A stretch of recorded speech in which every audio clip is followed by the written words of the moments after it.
My name is Molly. I'm 26 years old, living in Chicago. I've been working as a food delivery driver for a while now. It's mostly uneventful. Pick up food, drop it off, repeat. But one night, something happened that I still can't shake off. It was late, around 11 p.m., when I got an order for Chinese food from a high-rise apartment. The building was in a quiet part of town, and I delivered there a few times before. Nothing unusual, just a standard delivery. I got to the building, took the elevator up to the 17th floor, and found the apartment. I knocked on the door and waited. No one answered. I knocked again, a little louder this time. Still nothing.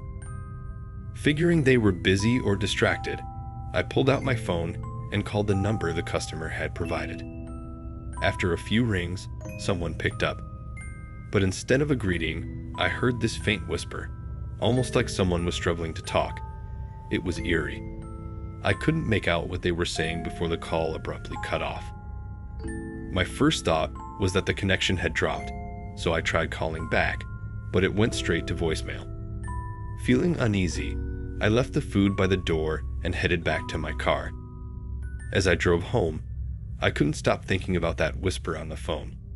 It just didn't sit right with me, but I brushed it off, assuming the guy was just having a weird night. I didn't think too much of it until the next morning. When I checked the news, I saw a report about a man named Eric who had been missing for 3 days. His photo was plastered all over the TV. My stomach dropped when I realized that was the same guy who had ordered the food from the high-rise apartment. The news said his body had been found that morning in the very same apartment I had delivered to. I felt a wave of nausea. I had been right outside his door just hours before they found him. But what really disturbed me was what happened next. As I got into my car to head to work that day, I noticed something strange on the passenger seat, Eric's phone.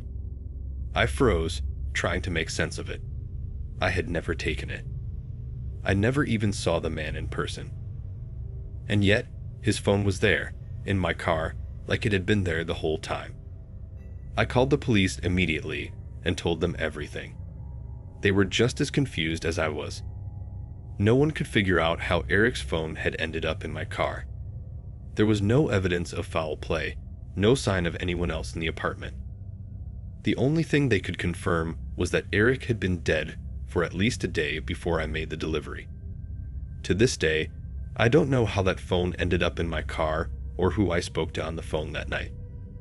But I've never taken a late-night delivery since. Whatever happened in that apartment still haunts me, and I'm not sure I'll ever get answers.